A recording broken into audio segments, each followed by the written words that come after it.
Hi there, Selective Collective. This is Kim. I hope you're doing good. So, the message today that I have is interesting. I told you all I was reading the Dead Scrolls Bible, which is just really, very similar. It's just the oldest translation that they have so far, kind of compiled into one biblical text. And so I love any kind of religious text. So I find myself at the end of Genesis and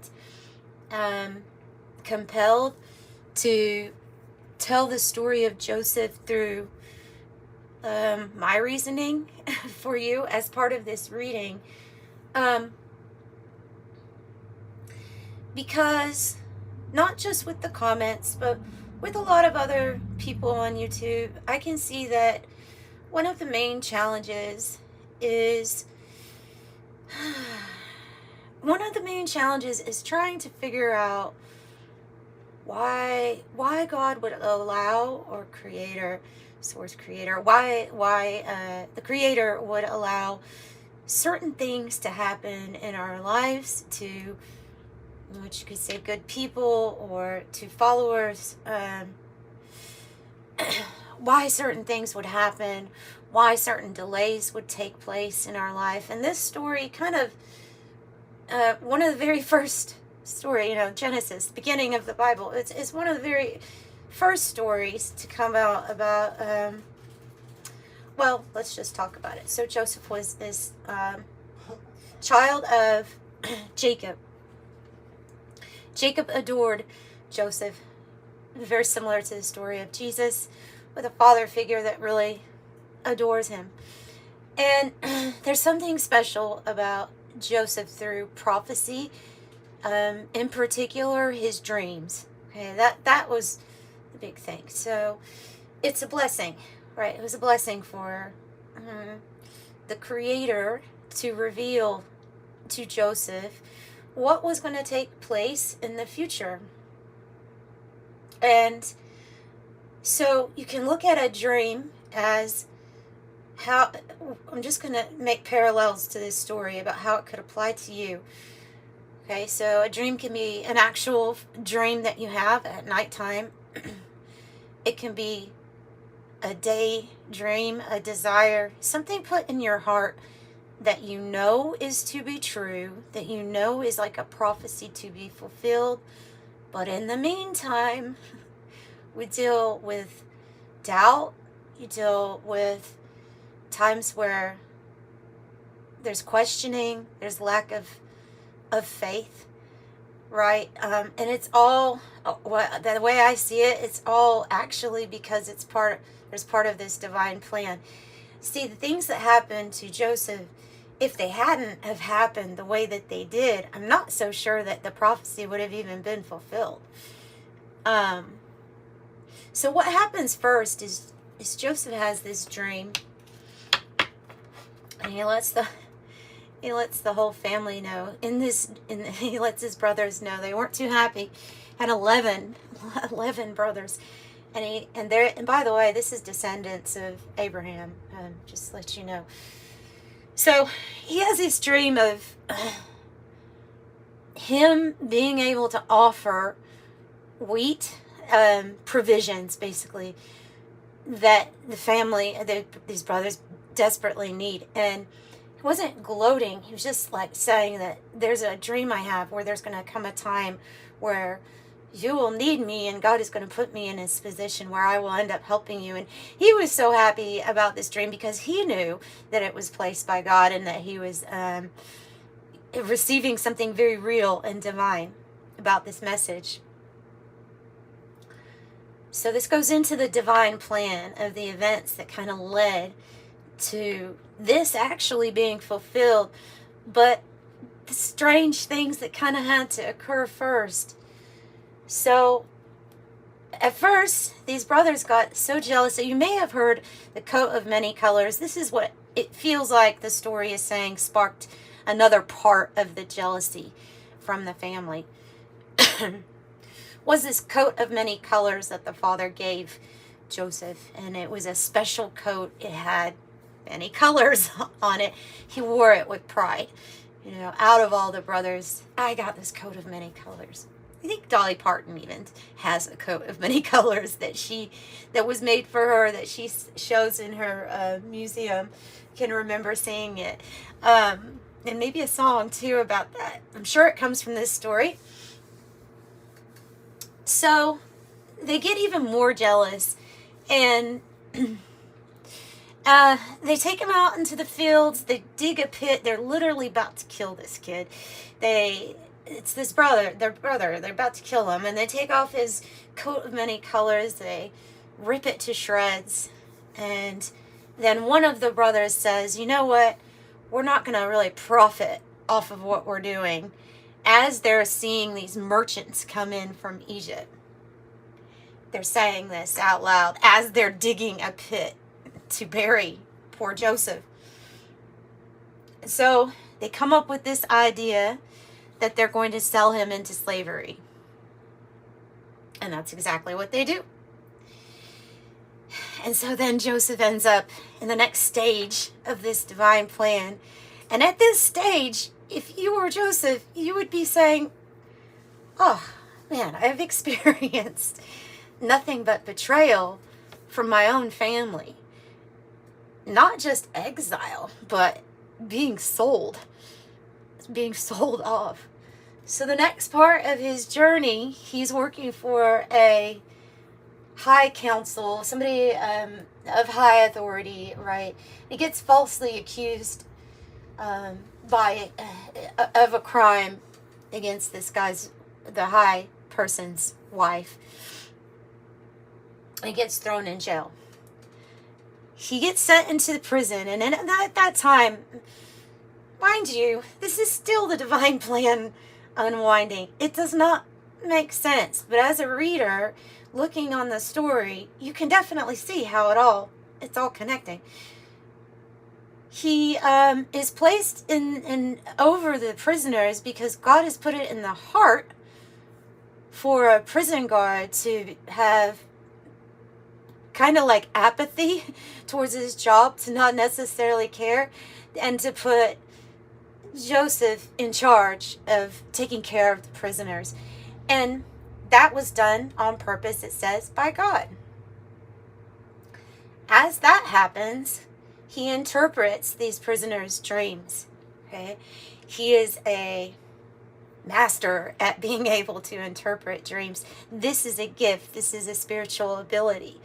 And doing so, the Pharaoh at the time hears of talk about how this prisoner named Joseph is able to interpret dreams. And sure enough, God gives the Pharaoh a very interesting dream. Very interesting. He dreamt of 7 healthy cattle being devoured by 7 cattle that were skinny and emaciated, starving.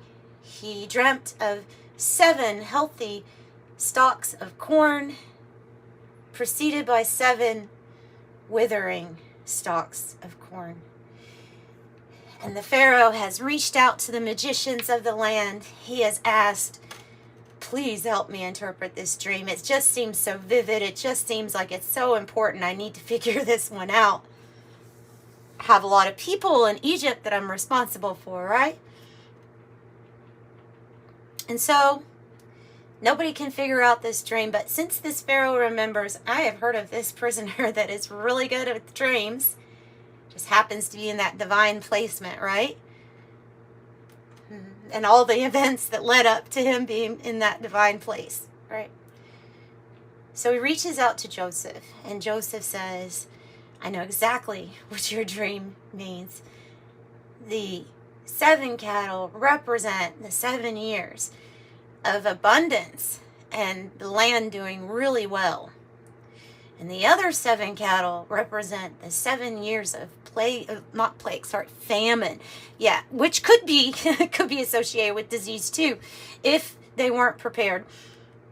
So it's prophetic. It's to let you know what's going to happen to the land, and that the people will suffer if we don't do something. So what they did was the Pharaoh was so impressed by him being able to interpret this dream that he put him over the land. And so he wasn't a king per se. Joseph ended up being a ruler of the land in Egypt, telling people that this is a great time of abundance, but we have to save back. And that's exactly what they did. And they stockpiled for 7 years of abundance to prepare for what was coming. And he was right. And now Joseph's family, that, by the way, I left this part out. His brothers had told Jacob, the dad, that Joseph had been mauled by a beast, and he brought him back the coat of many colors, shredded and with blood on it, and was like, yeah, Joseph's dead. And so the father this whole time kind of thought that he was not alive. Thought, all this time he's been sad. He's been bereaved because of the absence of a loved one, right? So their land, since they're close to Egypt, gets affected too, and they are in dire need of supplies. And coming back around again, it took 22 years. 22 years from when Joseph first had that dream, that he would be the one offering provisions, right? That they would come to him asking for provisions. Something they never thought would ever happen, especially after what they did to him, right? And that's exactly what happened. That's exactly what happened. Getting word that this family needed help, supplies from what Egypt had stockpiled, the Pharaoh knows, okay, this is Joseph's family, and this is the same family that, these brothers are the same family that he knew his whole story, right? But this is the time when they are told to bring all of themselves up to Egypt, including Jacob the father, to see what they have. They have so many good things for them. They have wagons, they have ox, they have all of these supplies to help them through these next 7 years. And of course, in the end of the story, Jacob is completely relieved to see his son that he thought was dead. And to wrap it all up nicely, Joseph was given premonitions, future telling abilities to let his, after serving his brothers and saying, here you go, here's all your stuff. Here's all your things that you need, but let me tell you what's going to happen to you.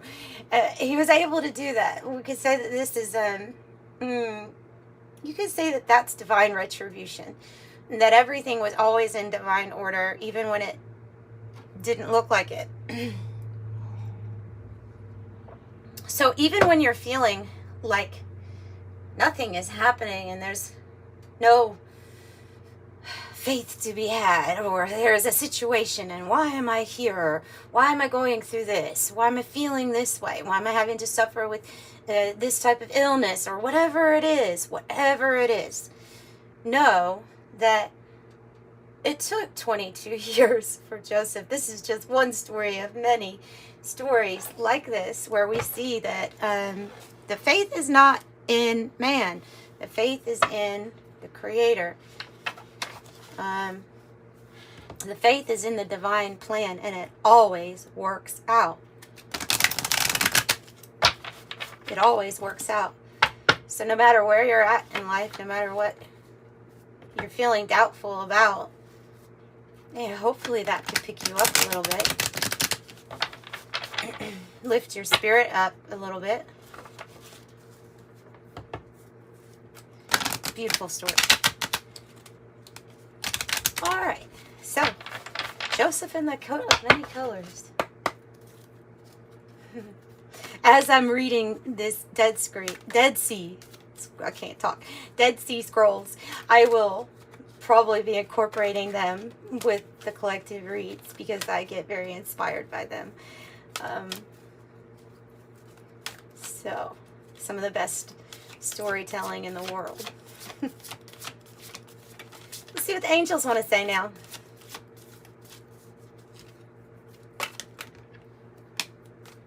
Oh, beautiful. Oh, I know what they're also wanting me to say. I about forgot. I about forgot. I came in here to start my readings, and I noticed I had those very dead roses still on there, so I picked them up and I went outside to pick up some roses or to cut some for this table, and I noticed the only ones available were the ones that were completely full bloom, you know. And I thought to myself, oh, hi, little ant. And I thought to myself, well, that's another part of their message. Something, oh, good Lord. Hang on. There's a big thing still on it. Let me get rid of him real quick. Yeah, we can't have that crawling around. I'm sorry. I love all animals, but okay. So that's part of your message is something for you is going to be is closer than you think. Is closer than you think. That's what I want to say. Something is close to being full bloom. And then the first card that comes out that reminded me that I was supposed to say that is Archangel. Oh, Lordy, you pronounced that. I think it's Hokpi. I think the B is maybe silent, but I don't know. And it says it's your time to fly. Listen to your intuition. So, the story of inspiration of why you've had to get through what you've had to get through, the divine synchronicities, the sometimes big struggles that you've had to go through also, the ones that helped you develop the character that you needed to be for your final, like your final show, your final outcome, the final glory, the final product of what you are here to be. It was all shaping you. It was all making you exactly who you needed to be to fulfill your divine destiny. I think it's closer than ever to being fulfilled, because the rose is usually all curled up in most of its stages. It's usually all curled up, kind of concealing things. And this is wide open, and so there's things that you're going to be seeing. There's something that's closer than ever to your time to fly. All right. So beautiful. Okay. And birds might be very significant for you right now. I love birds. We have the hummingbird here. I can't name all of those. It looks like a mockingbird.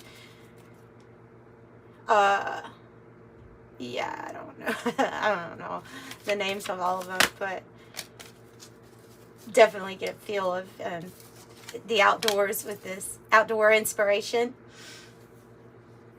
Archangel Praminilek. Be conscientious and cooperate with others for the highest good. Be conscientious and cooperate with others for the highest good. And another thing to point out in that story, though, with Joseph is there was no retaliation. There was always a sticking to. He could have. You could see how he could be very angry, right? There was no retaliation in that sense. There was only divine retribution. And that's faith. That's faith. So, Archangel Amethyst. Purify your life with love. Oh, and prepare for something better. I don't get this one much when I pull from this deck. I really don't. So, prepare yourself for something better. Prepare yourself for something better. Because maybe you're ready for this, right? You're definitely being a service to the planet. Archangel Garcissa. Create a solid spiritual foundation and be in service to the planet. See what we have with the Moonology deck.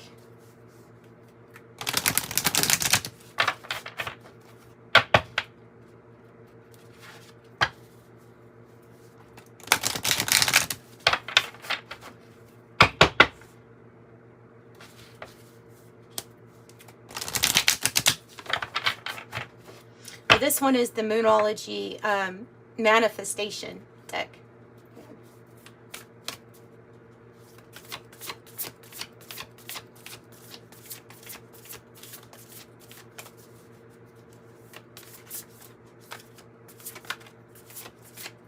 And also, you might be drawn to the numbers. You know, in that story, the numbers 7 and 22 are very specific.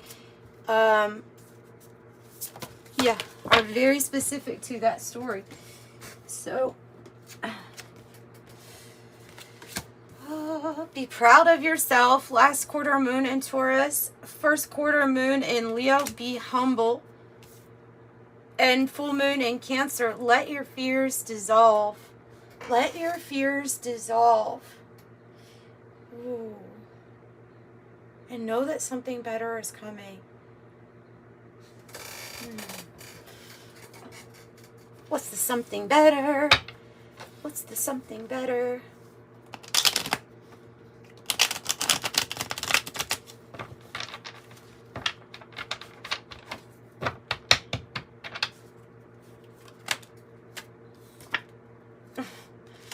The olive branch, which, wow. Peace. The olive branch. Humble.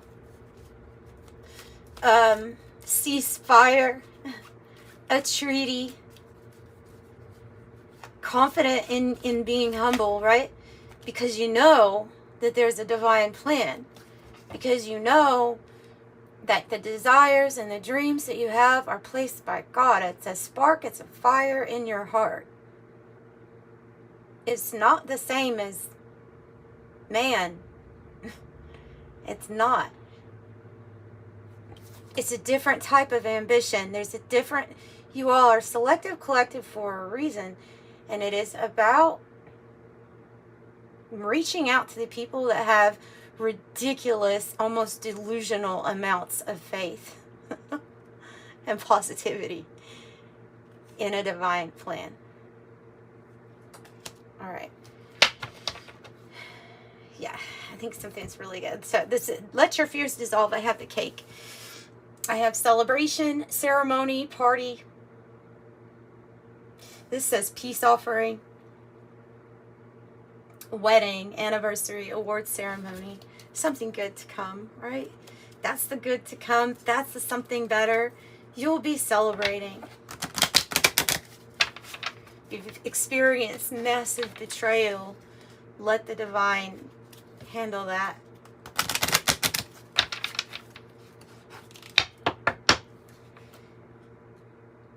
Yeah. Let your faith be your road, your anchor. And I don't necessarily think it, I personally don't think it matters about, I believe there's this all-loving creator energy that we call God. So I'm not saying that you have to read one specific book to be able to have faith. So please don't ever think that I am. A lot of these angels too go across different religions, you know. Yeah.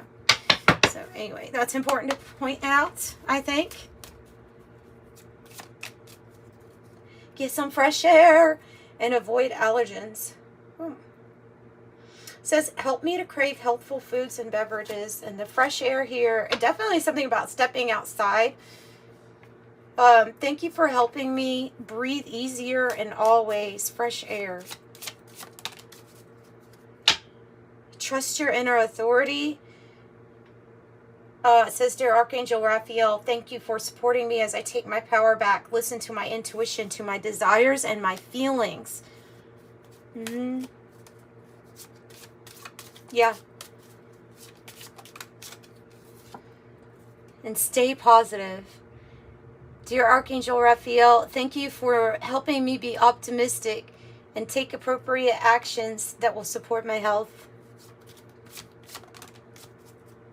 I love that one. Laughter is the best medicine. Yes, it is. Thank you for reminding me to detach and find the humor and irony within every human drama. And I have a big astounding yes here. Thank you for helping me trust my feelings as the accurate barometer of truth.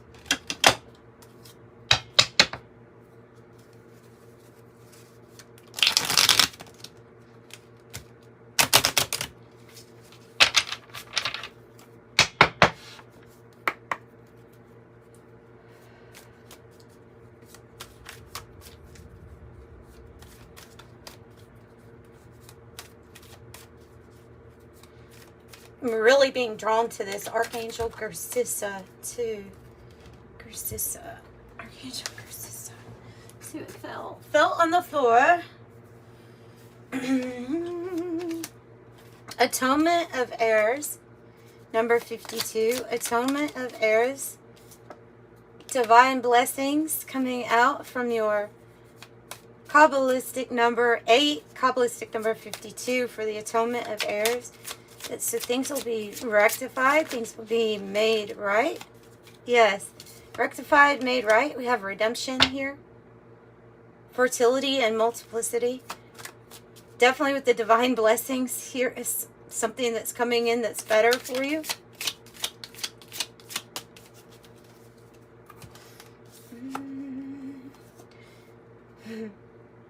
Perception and revelation to what is true. You have Angel Ariel. With that, you may feel some kind of pull to Archangel Ariel. Number 46. And then number 12 is refuge. Finding refuge. In love, in faith, in what you know to be true. Find refuge in that. And we'll do an angel number message for you too. And I'm going to wrap up this collective read.